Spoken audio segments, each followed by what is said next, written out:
በስመ አብ ወወልድ ወመንፈስ ቅዱስ አሐዱ አምላክ አሜን። ክቡር አባታችን መጋቤ ሐዲስ ዶክተር አባ ቴዎድሮስ በለጠ፣ ክቡር አባታችን ቀሲስ መክብብ፣ እንዲሁም ደግሞ በያላችሁበት ሆናችሁ ይህንን ጉባኤ የምትከታተሉ እህቶቼ፣ ወንድሞቼ በእግዚአብሔር ፍጹም ሰላም ሰላም እላችኋለሁ። እንደምን ዋላችሁ? እንደምን ሰነበታችሁ? እንደምን እስከዚህ ሰዓት ቆያችሁ? አሜን። አምላካችን ቅዱስ እግዚአብሔር እንድንሰባሰብ የረዳን ስሙ የተመሰገነ ይሁን። እናታችን እመቤታችን ቅድስት ድንግል ማርያም በአማላጅነቷ አትለየን። ቅዱሳን ወዳጆቻችን ሁሉ እግዚአብሔር ባከበራቸው መጠን ክብር ምስጋና ይድረሳቸው። ክቡር አባታችን ይፍቱኝ ይባርኩኝ። እግዚአብሔር ሁላችንን ይባርክ። አሜን። እሺ እንግዲህ ወንድማችን እንዳለውም ባይሆን እንግዲህ እኔ ለመታዘዝ ብዬ ነው ወደዚህ ጉባኤ የመጣሁት። ከወንጌል በፊት የኛ ቤተክርስቲያን ወንጌል ከመማራችን ወንጌል ከመደረጉ በፊት በቤተክርስቲያናችን ስርዓት እንግዲህ ምስባክ ይሰበካል። ስለዚህ የዚህን ሳምንት ምስባክ እንልና አንድ ዝማሬ እግዚአብሔርን እናመሰግናለን በአንድ ዝማሬ። የዚህ የክረምቱ መግቢያ ምስባክ የነበረው በመዝሙር 146 ቁጥር 8 ላይ ያለው የእግዚአብሔር ቃል ነው። ዘይገለብቦ ለሰማይ በደመና ወያስተዴሉ ክረምተ ለምድር ዘያበቁል ሳይረ ውስተ አድባር። ለሰማይን በደመና የሚሸፍን ለምድርም ደግሞ ክረምትን ወይንም ዝናምን ያዘጋጃል፣ በተራሮችም ላይ ሳርን ያበቅላል የሚለው ነው።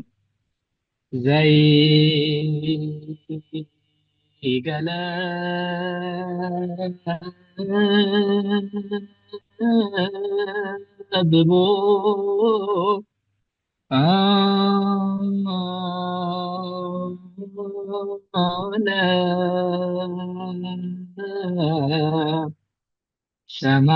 ሰማይ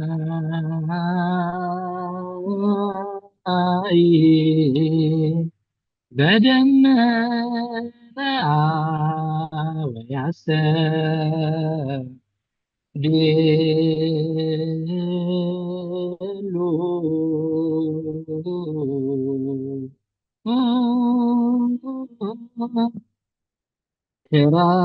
ክረምተ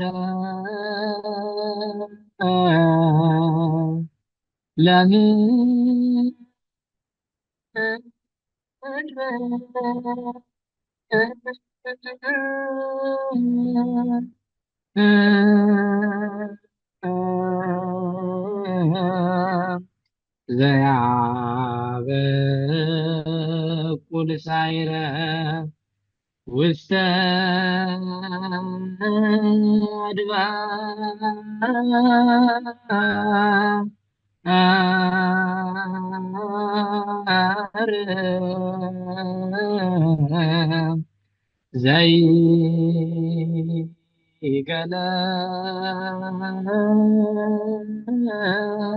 ዘይገለብቦ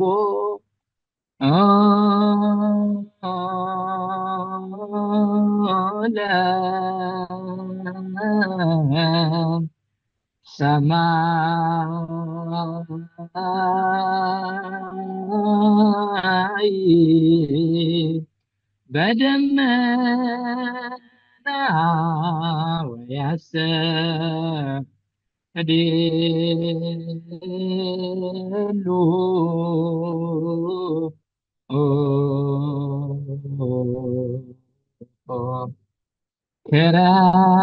ክረምተ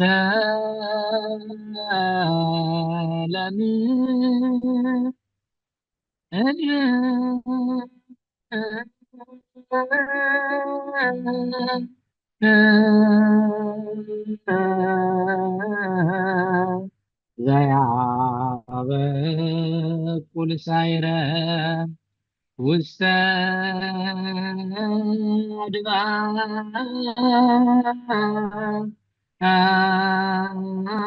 አድባር የመጨረሻ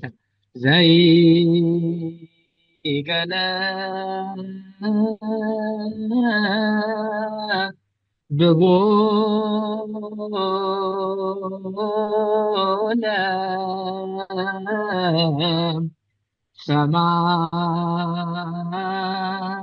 ሰማይ በደመና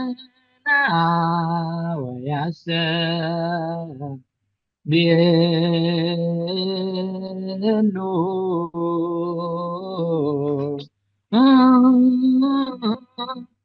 ክረምተ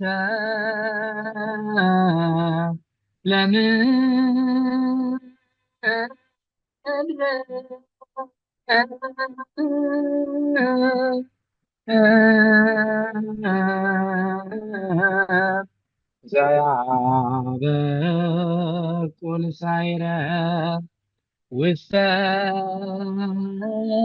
አድባር።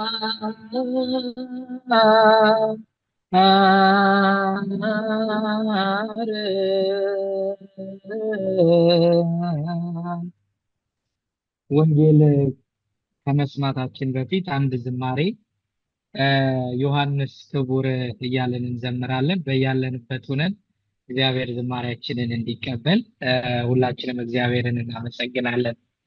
ዮሐንስ ክቡር ነቢየ ልዑል ዮሐንስ ክቡር ነቢየ ልዑል ብእሲ ሰላም ብእሲ ሰላም ብእሲ ሰላም ብእሲ ሰላም ዘንብረቱ ንብረቱ ገዳም ብእሲ ሰላም ብእሲ ሰላም ብእሲ ሰላም ብእሲ ሰላም ዘንብረቱ ንብረቱ ገዳም ዮሐንስ ክቡር ነቢየ ልዑል ዮሐንስ ክቡር ነቢየ ልዑል ብእሲ ሰላም ብእሲ ሰላም ብእሲ ሰላም ብእሲ ሰላም ዘንብረቱ ንብረቱ ገዳም ብእሲ ሰላም ብእሲ ሰላም ብእሲ ሰላም ብእሲ ሰላም ዘንብረቱ ንብረቱ ገዳም ዮሐንስ ክቡር ነቢየ ልዑል ዮሐንስ ክቡር ነቢየ ልዑል ብእሲ ሰላም ብእሲ ሰላም ብእሲ ሰላም ብእሲ ሰላም ዘንብረቱ ንብረቱ ገዳም ብእሲ ሰላም ብእሲ ሰላም ብእሲ ሰላም ብእሲ ሰላም ዘንብረቱ ንብረቱ ገዳም ዝማሬያችንን ይቀበልልን። ገጻችንን በአርአያ ትዕምርተ መስቀል በመስቀል ምልክት አንጻር እንባርክ ናማተብ። በስመ አብ ወወልድ ወመንፈስ ቅዱስ አሃዱ አምላክ። በስመ አብ ወወልድ ወመንፈስ ቅዱስ አሃዱ አምላክ። በስመ አብ ወወልድ ወመንፈስ ቅዱስ አሃዱ አምላክ አሜን። ክቡር አባታችን ቀሲስ መክብብ፣ በዚህ ስፍራ ያላችሁ ላይካነ ምስጢር ወንድሞቼ ዲያቆናት፣ ቅዱሰ ባህሪ ንጹሐ ባህሪ ልዑለ ባህሪ እግዚአብሔር አምላክ የሚወዳችሁ ቸርነቱን ምሕረቱን አብዝቶ እድሜ ለንስሐ ሰጥቶ በሕይወትና በጤና ቆይቶ ለቃሉ እንዲገባ ተዘጋጅታችሁ ለመማር የተፈቀደላችሁ ቤተሰቦቻችን ሁላችሁም በእግዚአብሔር ስም እንደምን ከረማችሁ? እንደምን ዋላችሁ? አሜን። ምሕረቱ ቸርነቱ የማያልቅ ርኅራኄው እጅግ የበዛ የቅዱሳን አምላክ እግዚአብሔር በደል ኃጢአታችንን ክፉ ስራ መተላለፋችንን ሳይመለከት ከማያልቅ ልግስናውና ከማይጓደለው ቸርነቱ የንስሐ ዕድሜ ሰጥቶ በሕይወትና በጤና አቆይቶ ለዚህ ሰዓት ስላደረሰን ስሙ ለዘላለም የተመሰገነ ይሁን። በቅድሚያ እንኳን አደረሳችሁ። እንደ እግዚአብሔር አምላካችን መልካም በጎም ፈቃድ እንደተነገረው በሚኖረን ጊዜ እንደው ከኔ ጋራ ጥቂት ለመመካከር እንድንችል የተቀመጠ አውድም ስላለ እንድንማርበት ያንን መነሻ አድርገን እንማራለን። በማስታወቂያው ላይ ታችኋል። ሐሳቡ ቃል እግዚአብሔር እንዴት ነው መማር ያለብን የሚል መሰረታዊ ነጥብ ላይ ከተከታታይ ትምህርቱ በተለመደው መንገድ ማረፊያ ጉባኤ አድርገን እንድንማር ነው። ለመነሻ በርዕስነት ከታላቁ ነቢይ ልዑለ ቃል ቃሉ ታላቅ የሆነ ኢሳይያስ በትንቢቱ ምዕራፍ 45 ቁጥር 8 ላይ ከተናገረው መልእክት አንዱን ሐረግ መነሻ እናደርጋለን።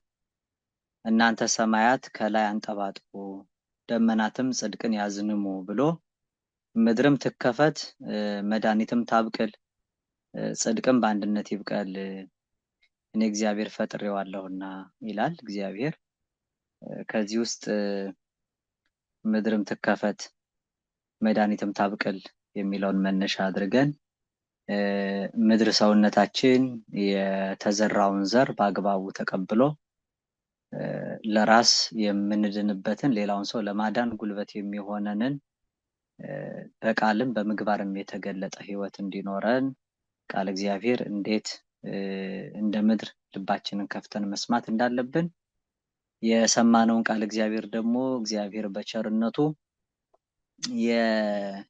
የልቦናችንን ጆሮ ከፍቶ ውሳጣዊ አእምሯችንን አስፍቶ በቃል ብቻ ሳይሆን በተግባር ገልጠ ነው ለሌላው ሰው አብነት እንዴት መሆን እንዳለብን ነው የምናየው። እንግዲህ እግዚአብሔር በቸርነቱ ይርዳን። እስኪ እንዳስለመድ ነው ይሄ ከቅዱስ መጽሐፍ የተገኘ ቃል ነው።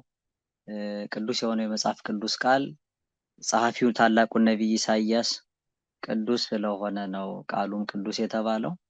ኢሳይያስን እየመራ ያናገረውና ያጻፈው ዘበነቢያት አስተንፈሰ እግዚአብሔር ከመያስም ቃሉ ለሕዝቡ ቃሉን ሲያሰማ እግዚአብሔር በነቢያቱ አድሮ ነው የሚተነፍሰው የሚናገረው።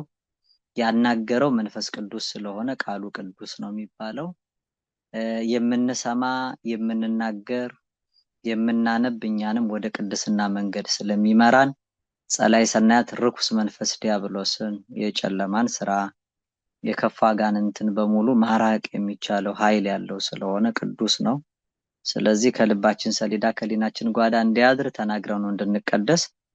ድምጻችሁን ባላችሁበት ከፍ አድርጉና ምድርም ትከፈት በሉ እስኪ። መድኃኒትም ታብቅል በሉ። ድገሙና ምድርም ትከፈት መድኃኒትንም ታብቅል በሉ። ጠቅለል አድርጉና ምድርም ትከፈት መድኃኒትንም ታብቅል በሉ እስኪ። በቃሉ እግዚአብሔር አምላክ ይቀድሰን። ጸልዩ ወሰአሉ ለነሂ ከመ ያርሁ እግዚአብሔር አናቀጸ ቃል ወጸልዩ ሊተ ብዙሃ ከመ እክስቶ ዘክርስቶስ ምስጢረ በከመ ይደሎን የንግር። ሰማያዊ የሆነውን የጌታችን የመድኃኒታችን ኢየሱስ ክርስቶስን ቅዱስ ቃል እንድንማማር የምስጢራት ሁሉ ባለቤት አምላካችን እግዚአብሔር መንፈስ ቅዱስ በቸርነቱ ለሁላችንም የራቀውን አቅርቦ የረቀቀውን አጉልቶ የተሰወረውን ገልጦና የተከደኑን ከፍቶ እንድንረዳ ይርዳን። እጤታ አምሳልምና አምሳላት ከምሳሌዎች ሁሉ ምሳሌ የታጣላት ምንም አይነት ምሳሌ ከምንም ተገኝቶ ክብሯን የማይገልጥላት መዝገበ ምስጢር የቤተ ክርስቲያናችን አንደበት ቃልን በስጋ የወለደችልን ከመስማት አልፈን እንድንበላው እንድንጠጣው ሕይወት እንዲሆነን አንድያ ልጇ ኢየሱስ ክርስቶስን ታምናበት ወደ ዓለም የገለጠች ማምላክ ወላዲተ አምላክ በአማላጅነቷ አትለየን። ቅዱስ አምላካችን መድኃኔዓለም በአጽረ መስቀሉ በመስቀሉ አጥር እንደግፎ በቀደመው ስርዓትና በአባቶቻችን ፍኖት በተዋሕዶ ብረት ሁላችንንም ያጽናል። የትምህርቱን ክፍል በጣም ትንሽ ነው የምናደርገው። የበለጠውን ከተቻለ ጥያቄዎች በሚኖሩት ሰፋ አድርገን እንድንወያይ ነው የታሰበው። ከዚያ ባሻገር ባለው ግን እንደው የማብራሪያውና ግንዛቤ ማስጨበጫው ለምን እንማራለን፣ ለምን እየተማርናለን፣ ወደፊትስ መማር ያለብን እንዴት ነው የሚለው ላይ ነው ቃል እግዚአብሔር ማስተማር። ሌላ ጊዜ ለመረጃ ከምንሰማቸው ያው መረጃ አይደነቅም አይናቅም ለእውቀት ከምንሰማቸው ለውበት ግጥም ልቦለድ ከምናነባቸው ምልከታ አድማስ የሚያሰፋ ክህሎት የሚያዳብር በጣም ብዙ ምኑናን ነገር ግን በመንፈሳዊ ሕይወት ለዓለም ኑሮ ሊረዱ የሚችሉ የተናቁ እውቀቶች አሉ። ከነዛ በተለየ እኛ ቃል እግዚአብሔርን መስማት እንዴት ነው መሆን ያለበት፣ ለምንስ ነው የምንሰማው የሚለውን ነገር ነው ሀሳብ ለማንሳት የምንሞክረው። እግዚአብሔር በቸርነቱ ይርዳን። ያው ታውቃላችሁ በቤተ ክርስቲያናችን ትምህርት ሲሰጥ ስብከት ሲሰበክ በራሱ ትምህርቱ የዘፈቀድ አይደለም። የዘፈቀድ አይደለም ማለት አንድ ዓለማዊ ትምህርት የሚማር ሰው አንድ አስተማሪ ለማስተማር ዓመታዊ የሆነ የትምህርት ካሪኩለም ይዘረጋል። በዛ ላይ ኮርስ ወይም ሞጁል ይኖርና አንዱን ጨርሶ አንዱን ጨርሶ አንዱን ከተማረ አንዱን ክፍል ካለፈ በኋላ ድጋሚ ተማር አይባልም፣ ማለፍ ይኖረዋል።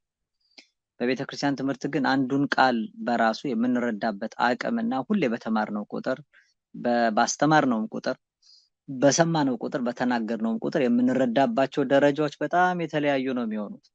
ለዚህ ነው ከዓመት ዓመት ማለት እንኳን ለዓመት ዓመት ደርሶ የሚነገር ቃል እግዚአብሔር ከዕለት ዕለት እንኳን ቢነገር ማለዳ ማለዳ እየዕለቱ አዲስ ነው ቃሉ ተብሎ ተነግሯል።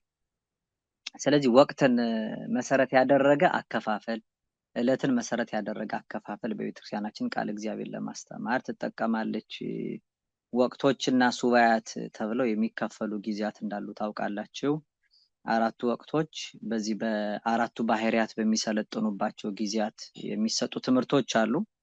ለምሳሌ ዘመነ መጸው ያው በነፋስ ባህሪ የሚሰለጥንበት ዘመን ስለሆነ ከመስከረም 26 እስከ ታህሳስ 25 ያለው ወቅት ዘመነ መጸው ነው የሚባለው። ሌላው የበጋው ዘመን ሀጋይ የሚባለው የእሳትነት ባህሪ የሚሰለጥንበት ከዚህ ከታህሳስ 26 ጀምሮ እስከ መጋቢት 25 ድረስ ያለው መሬታዊ ባህሪ የሚሰለጥንበት የበልግ ዘመን ወይም ጸደይ የሚባለው አለ። ይህ ከመጋቢት 26 ከሰኔ 25 ያለው ነው። እንግዲህ ከባለፈው ጊዜ አንስቶ ከሰኔ 25 በኋላ ሰኔ 26 መነሻውን ያደረገ እስከ መስከረም 25 ድረስ የሚታሰበው ደግሞ እንዳያችሁት የውሃው የሚሰለጥንበት የውሃ ባህሪ የሚገንበት ጊዜ ዘመነ ክረምት የሚባለው ነው። ክረምት አሁን ያለነው እስከ ሐምሌ ቂርቆስ ድረስ በአተ ክረምት ነው የሚባለው። የክረምት መግቢያ ነው የሚባለው።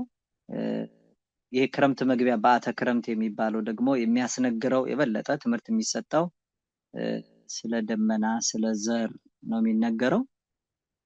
ቀጥሎ ያለው የ23 ቀኑ ማለት እንግዲህ ከሰኔ 26 ነው የሚጀምረው እስከ ቂርቆስ ድረስ ነው። ቂርቆስ የሚባለው ሐምሌ ቂርቆስ ሐምሌ 15 ሳይሆን ሐምሌ 19 ነው። ቅዱስ ቂርቆስ እና ቅዱስ ኢየሉጣን ቅዱስ ገብርኤል ያዳነበት ስለሚታሰብ የዚህ የዘመነ ክረምት ሁለተኛው ሱባኤ ከ23ኛው ቀን በኋላ ያለው ክፍል ሁለተኛው ክፍል የ33 ቀናት ቆይታ ያለው ነው። ከሐምሌ ቂርቆስ እስከ ማህበር የሚባለው ደግሞ ጾመ ፍልሰታን አልፎ ነሐሴ 21 የእመቤታችን የፍልሰቷ ሶስተኛው ሱባኤ መጨረሻ ማለት ነው።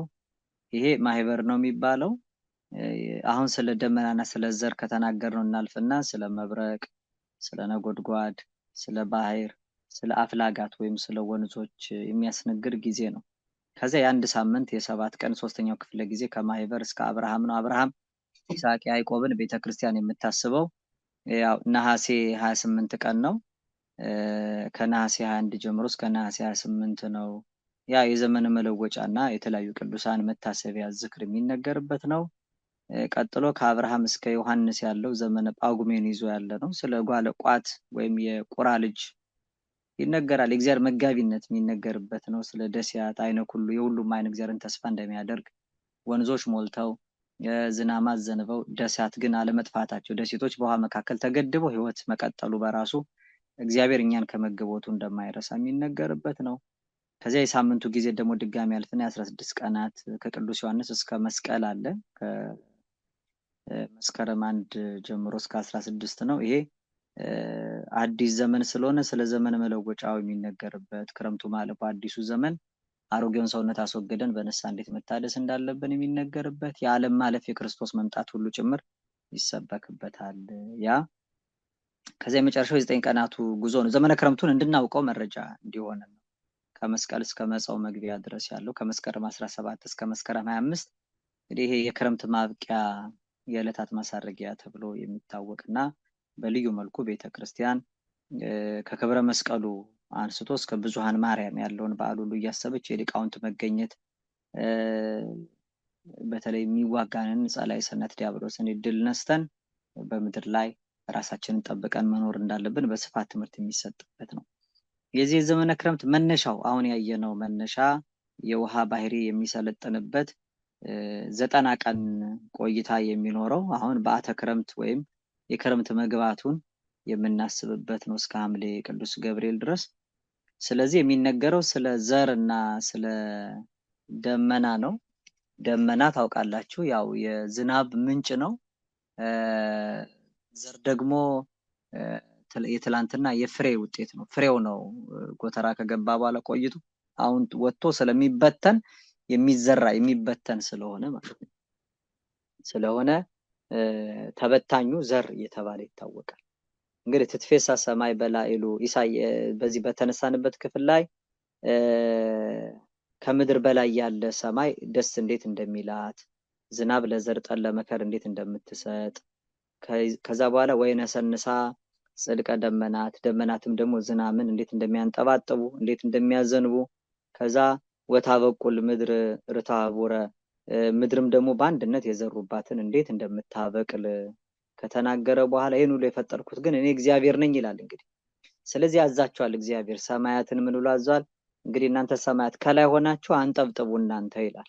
አንጠብጥቡ ከዛ ደመናት ደግሞ ጽድቅን አዝንሙ ብሎ እንዲያዘንቡ ካዘዘ በኋላ ያኔ ምድርም ትከፈት አለና መድኃኒትንም ታብቅል ብሎ ይናገራል። እንግዲህ በዚህ ውስጥ አሁን እንደነገርኳችሁ ስለሚበቅለው ነገር ነው። ከላይ ስለሚወርደው ዝናብ ከደመና ስለሚገኘው በጎ ካፊያ የበለጠ የምንማርበት ነው። እንዳልነው ጊዜው ስለ ዘር እና ስለ ዝናብ ያው በምናየውና በምናውቀው ነገር መማር ስላለብን ነው። ክርስቶስ አምላካችን በተለይ አፌን በምሳሌ ከፍታለሁ ብሎ ዳዊት የተናገረውን ትንቢት መነሻ አድርጎ ህዝቡን ሲያስተምር አንደኛው ወቅቱን ያገናዘበ ሁለተኛው ሰሚውን ያገናዘበ ትምህርት ያስተምር ነበረ። እናቶች ባሉበት በእርሾ በሚቦካ ሊጥ እያደረገ ያስተምራቸዋል። ገበሬ በበዛበት ደግሞ በሚዘራ ዘር አናጺ ግንበኞች ባሉበት ደግሞ የጸና ግንብን በሚመለከት ይሄ ሁሉ ግን የተሰጠው ቃል እግዚአብሔር በህይወታችን ውስጥ ስለሚሰራው ነገር በምሳሌ ጌታችን ደጋግሞ እያብራራ እያስተማረ ነው። አሁን በዚህ ጊዜ ያው ሁለቱ ናቸው ዋናው ትምህርት የሚባሉት ስለ ዘር የሚሰጠውና ስለ ዝናብ የሚሰጠው ትምህርት ነው። በዚህ ውስጥ እንግዲህ ቤተክርስቲያን ከአመት አመት ምክንያቱም አሁን እኛ እንግዲህ ለጥቂት ተልእኮ አገልግሎት ወደ በዚህ ቀደም በተነገረው አካባቢ ነው ያለሁት። በዚህ አካባቢ ላይ አሁን ክረምት የሚባለው ጊዜ አይደለም የበጋውና የፀሐዩ ጊዜ ነው ያለው። ነገር ግን ኢትዮጵያ ሁላችን እንደምናውቀው አሁን ጊዜው በአተ ክረምት ደግሞ የክረምቱ መግቢያ ነው። ዝናማት የሚዘንቡበት ጊዜ ነው። ገበሬው ያረሰው መሬት ላይ ያው ዘርዘርቶ በዝናብ አብቅሎ በፀሐይ አብስሎ እግዚአብሔር እንዲመገበው በተስፋ የሚኖርበት ነው። ስለዚህ ይህን መነሻ በማድረግ ዘርንና ዝናብን መነሻ አድርጋ ቤተክርስቲያን ስለ ቃል እግዚአብሔር የምታስተምርበት ጊዜ ነው እና ዝናብም ዘርም የሚባለውን መጽሐፍ ቅዱስ እንዴት እንደሚፈታው በጣም አጭር ማሳያ ብቻ እናያለን። አንደኛው ትንቢተ ኢሳይያስ ምዕራፍ 55 ቁጥር 10 ላይ እንዲህ የሚል ቃል ተጽፏል። ትንቢተ ኢሳይያስ ምዕራፍ 55 ቁጥር 10 እና 11 ላይ ነው። ዝናብና በረዶ ከሰማይ እንደሚወርድ ምድርን እንደሚያረካት ታበቅልና ታፈራ ዘንድም እንደሚያደርጋት ዘርንም ለሚዘራ እንጀራንም ለሚበላ እንደሚሰጥ እንጂ ወደ ሰማይ እንደማይመለስ ከአፌ የሚወጣ ቃሌም እንዲሁ ይሆናል። የምሻውን ያደርጋል፣ የላኩትን ይፈጽማል እንጂ ወደ እኔ በከንቱ አይመለስም ብሎ እግዚአብሔር አምላክ በነብዩ ላይ አድሮ ይህን ተናግሯል። ስለዚህ የዝናብ ከሰማይ መውረድ ምድርን ማርካት እንደገና ደግሞ ይችን ምድሪቷን ደግሞ እንድታበቅልና እንድታፈራ እንደሚያደርጋት ዘርም ደግሞ ለሚዘራው ሰው እንጀራን ለሚበላም ሰው ደግሞ የዕለት ሲሳይን እንደሚሰጠው ሁሉ ልክ እንደዚሁ ከአፌ የሚወጣ ቃሌም እንዲሁ ይሆናል ብሎ እንደ ዘር እንደ ዝናብ እንደሆነ በነብዩ ኢሳይያስ ላይ አድሮ ዘርና ዝናብ ለዚህ ምሳሌ የሚሆኑ መሆናቸውን ክርስቶስ አምላካችን አስተምሯል። በሁለተኛ ደረጃ በዚሁ ኦሪት ዘዳግም ምዕራፍ 32 ቁጥር 2 ላይ ደግሞ ለብቻው ዝናብን አንስቶ ትምህርቴ እንደ ዝናብ ትፈሳለች፣ ነገሬም እንደ ጠል ትንጠበጠባለች ብሎ በልምላሜ ላይ እንደ ጤዛ በሳርም ላይ እንደ ካፊያ ይሆናል ብሎ ተናግሯል እግዚአብሔር። ስለዚህ የእግዚአብሔር ቃል እንደ ዝናብ የሚፈስ የሚንጠባጠብ መሆኑን በነብዩ ላይ አድሮ አስተምሮናል ማለት ነው። ሁለተኛ ልክ እንደ ዝናቡንም እንዳስተማረው ሁሉ ዘሩንም እንደዚሁ ራሱ ባለቤቱ ክርስቶስ አምላካችን ማቴዎስ ወንጌል ምዕራፍ 13 ላይ እንዳስተማረው ሰሞኑ እንደሚነበበው ወይ ደግሞ በቀጣዩ ሳምንት እንደሚነገሩ የማርቆስ ወንጌል ምዕራፍ 4 ቁጥር 14 ላይ ዘሪው ቃሉን ይዘራል ብሎ ቃልም በተዘራበት በመንገድ ዳር የሆኑት እነዚህ ናቸው ብሎ ምሳሌዎቹን እያንዳንዱን ስለ ዘሪው ምሳሌ ተነገረውን ያብራራል። ዘሪው ቃሉን ይዘራል ብሎ የሚዘራው ቃል ነው፣ ቃልም በተዘራበት በመንገድ ዳር የሆነው እነዚህ ናቸው ብሎ በምሳሌነት ክርስቶስ አምላካችን የዘሪውን ምሳሌ ስሙ የተዘራውም የመንግስት ወንጌል ነው ብሎ ቃል እግዚአብሔር ዘር እንደሚባል አምልቶና አስፍቶ ሲያስተምር እናያለን። እንግዲህ በዋናነት አሁን ዛሬ እንድንማር የተፈለገው ያን ምሳሌ ለማብራራት አይደለም። ይሄን እርግጠኛ ነኝ በየዓመቱ የሚሰበክ የሚነገረን ነው አንደኛ። ሁለተኛ በቤተ እግዚአብሔር ደጃፍ ጸንተን ስንማር እሱ ነው የሚነገረን። አሁን ቀጣይ ሳምንትም ይነገራል፣ በቀደምም ተነግሯል። በቀደም ያልሰማችሁ የዘሪው ምሳሌ ስሙ የተባለውን ሄደን የምንሰማው በቤተ እግዚአብሔር እሱ ተብራርቶ ተመሳጥሮ በልዩ ልዩ ህብር ሰፋ ያለ ምስጢር ያለው ሆኖ ይነገራል። ከዚህ ውስጥ ከኔ ጋራ እንደው ዘር ሊዘራ ወጣ ተብሎ ከተነገረው ምሳሌ ላይ የተዘራባቸው የተለያዩ ቦታዎች አሉ። መንገድ ዳር የተዘራ ሆኖ መንገድ ዳር ያው መንገድ መመላለሻ የሰው እግር የሚረግጠው ቦታ ነው። ስለዚህ የተደመደመ መሬት ነው። መመላለሻ የሆነ ቦታ ለማብቀል እንደማይሆን ታውቃላችሁ። እንደው ሳር የበዛበት ለምለም ያለበት እንኳን ከሆነ የሰው መራመጃው ኮቴው ያረፈበት ስፍራ ላይ ራሱ እጽዋት የሚበቅሉበት አይደሉም። ጠቅጥቀዋቸው ስለሚሄዱ ወይም ረግጠዋቸው ስለሚያልፉ ቦታው ከማብቀል የተከለከለ ነው የሚሆነው። በዛ ላይ የወደቀውን ዘር ወፎች ነው የሚለቅሙት ተብሎ ተነግሯል። ሌላው እንደው በጣም ወደ እርሻ መካከል እንኳን ብንገባ ደግሞ እርሻ ላይ ሲዘራ ከስር በጣም ሄዶ አርሶ ከስር ያለውን ድንጋይ አውጥቶለት ገበሬው መልካም ፈር ወይም ትልም ይባላል። ያንን ትልም ወይም ፈር የሚባለውን እንደ ቦይ ያረሰው የሚሄደው የሚቀደው ማለት ነው። ያንን ቦታ በአግባቡ ካረሰ በኋላ ጥልቅ ያለውን እያወጣ ድንጋዩን እየፈነቀለ ጭምር ዘሩ ወደ ታች እስኪታነጽ ድረስ ይረዳዋል። ያ ካልሆነ ግን የሚዘራው ዘር ምናልባት ከተዘራ በኋላ ሊበቅል ወደ ጥልቁ ሲወርድ አለት ላይ የሆነና ስር ሰዶ መታነስ ስለሚያቅተው በጥልቅ ስርም ስላልነበረው ምግብን መሰብሰብ ስለማይችል በቀላሉ የመጽለው ደረቀ እንደተባለው ደርቆ ሊቀር ይችላል ወደ ላይ ከወጣ በኋላ። ሶስተኛው ግን ወደ ታች ጥልቅ አፈር ነው ያለው። ወደ ላይ ወጥቶ ለማደግ ሲፈልግ ግን እሾህ መካከል ስለነበር እሾህ አንቆ ደግሞ ይይዘዋል እና ከዛ የተነሳ ማደግ ስለሚያቅተው በዛው ታንቆ ይቀራል ነው። ስለ እድገቱ የሚሆነው ተመልሶ እሾሁ ስላነቀው ወደ ታች ነው የሚሆነው። ወደ አፈር ከደረሰ ደግሞ ድጋሚ መፍረስ መበስበስ ነው። የመጨረሻው ግን መልካም መሬት ላይ ወደቀ ውስተ ምድር ሰናይ የሚለው መልካም መሬት ላይ ወደቀው ከወደቀ በኋላ 30-60 ዓመቱ ያማረ ፍሬ አፍርቷል የሚል ነው እና ይሄን ራሱ እዚሁ የማርቆስ ወንጌል ምዕራፍ 4ም ላይ ከ14 ጀምሮ የማቴዎስ ወንጌል ምዕራፍ 13 ላይ ጌታችን ራሱ ድጋሚ ፈቶ ተተርጉሟል። በመጽሐፍ ከተነገረው ምሳሌ እንደ ምሳሌነት ብቻ ያልቀረ ተተርጉሞ በጌታችን ተብራርቶ የተነገረ ምሳሌ የሚባለው ይሄ ስለ ቃል እግዚአብሔር የተነገረው ትልቁ ምሳሌ የዘሪው ምሳሌ ነው። እንግዲህ ቃል እግዚአብሔር እኛ እንዴት ነው መስማት ያለብን? ውስጣችንስ እንዴት ነው መኖር ያለበት? መልካም መሬት ለመሆንስ ከኛ ምንድነው የሚጠበቀው የሚለውን ነገር በጣም አጠር አድርገን ለማየት የምንሞክረው ለሰዓታችን። አንድ መሰረታዊ ቁልፍ ማየት ያለብን በጣም ብዙ ጊዜ መምህራን ሲሉ መርሐ ግብር የሚመሩ ሰዎችም ወደ ፕሮግራም ለመሻገር መምህሩን ሲጋብዙ የሚናገሩት አንድ ቃል አለ። የሚዘመር መዝሙር ሁሉ አለ። ኋላ ከዲያቆን አብርሃም ጋር እንደምንዘምረው ተስፋ አድርጋለሁ። ቃል ሲነገር ልስማ ጌታ ሆይ እባክህ ልቤን ክፈተው የሚል ቃል አለ እና ቃሉን ለመስማት እኛ ቁጭ ማለታችን ብቻ ሳይሆን የሚከፈት ነገር አለ። የሚከፈት ልብ የሚባል በቲያጥሮን ከተማ ትኖር የነበረች የልድያ ልቦና የከፈተው እግዚአብሔር አምላክ እንደምንለው እግዚአብሔርም ልቧን ከፈተላትና ሰማች ይላል። አንድ ዘር ዝም ብሎ መልካም መሬት ላይ ስለወደቀ ብቻ አይበቅልም። መልካም አንደኛ መሬቱ አስቀድሞ መልካም መሆን አለበት። ኋላ በዝርዝር የምንመጣበት ነው። ከዚህ ሁለት ነገሮች መስማማት አለባቸው። ይሄ በዓተ ክረምት ላይ የሚነገር ዝናብና ዘር የሚባል ዝም ብሎ ከተዘራ የድርቅ የረሃብ ዘመን ቢኖር መሬት የተከሉባትን አታበቅልም። ምክንያቱም በዝናብ አብቅሎ ነው የሚለው። እንድትበቅል አፈሩ ላይ ዝናብ መውደቅ አለበት፣ ወይም ዘሩ በአፈር እንዲበላ የሚያግዘው የውሃ መኖር ነው።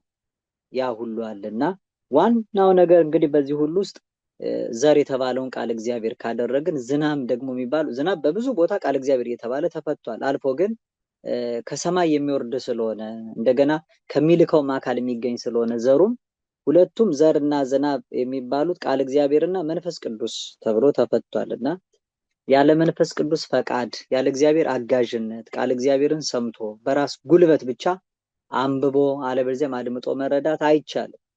ለዚህ ነው በቃ መጀመሪያ መርሐ ግብራችንን ከመማራችን በፊት ዝም ብለን ትምህርት አልተማርንም።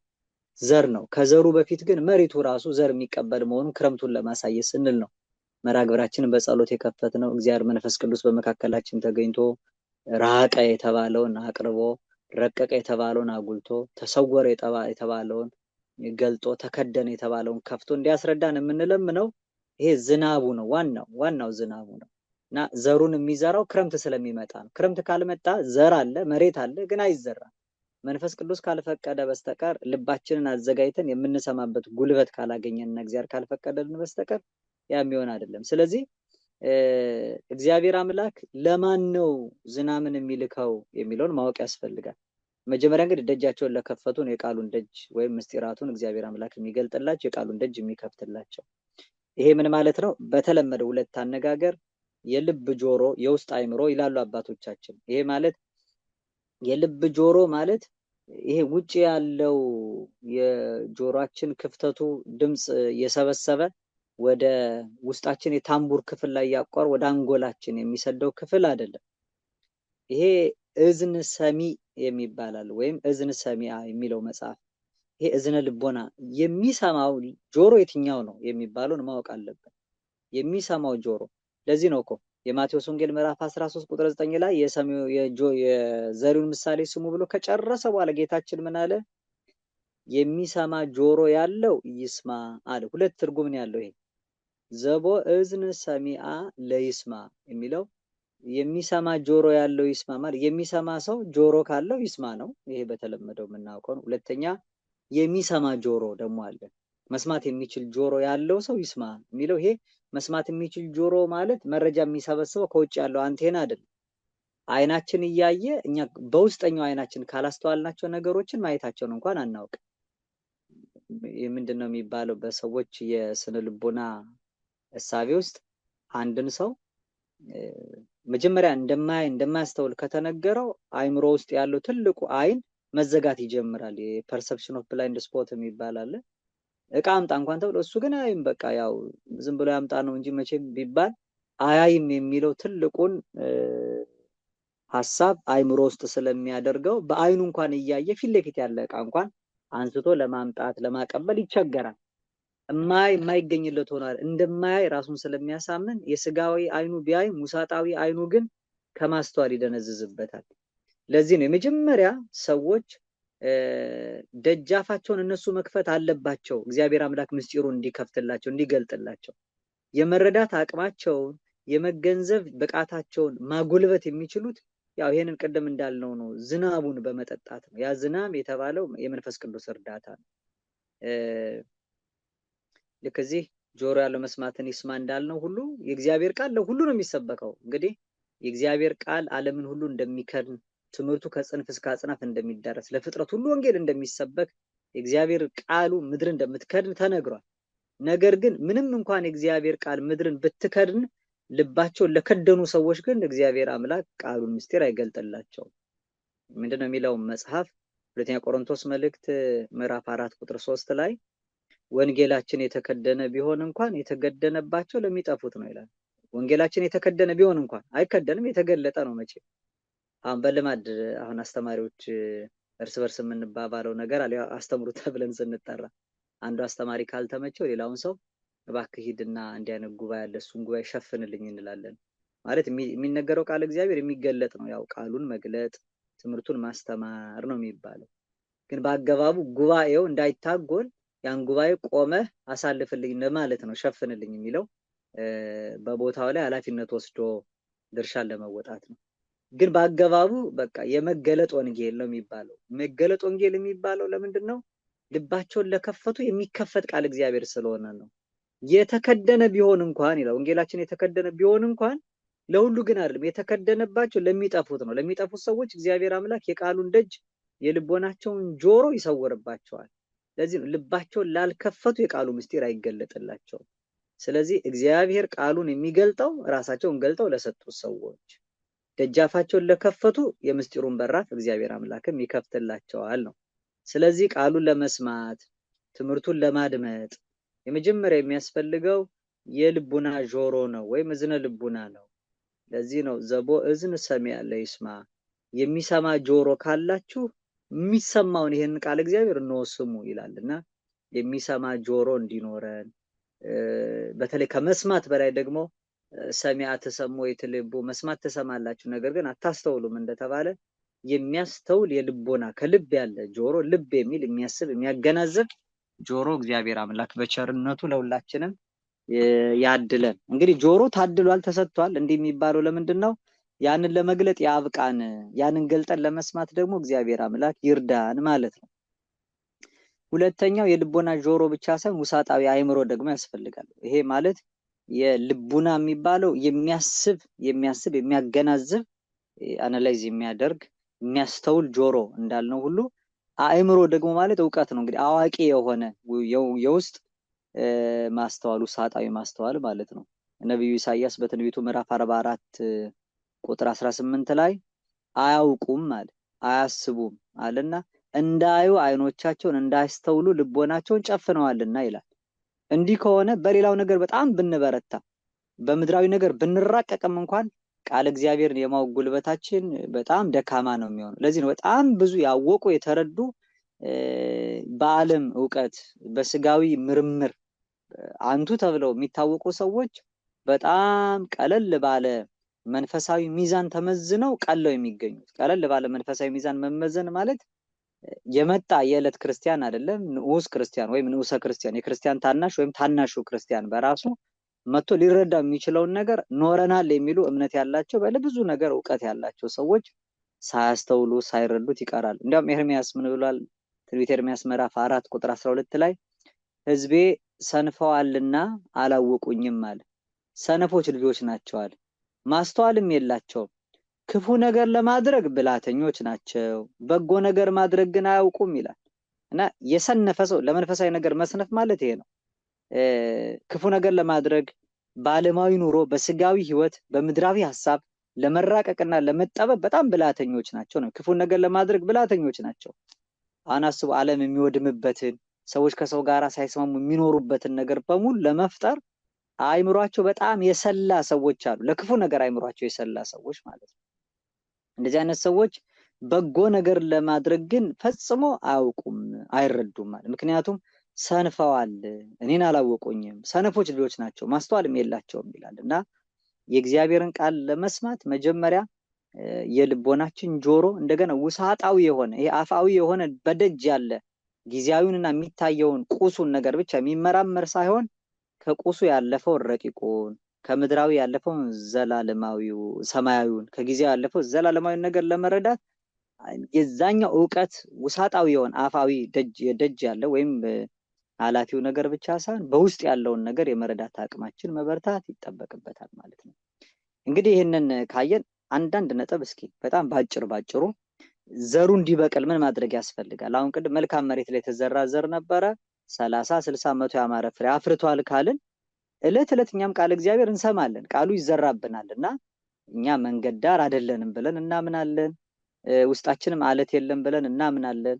እሾህንም ጠርገን እናወጣዋለን ልንል እንችላለን።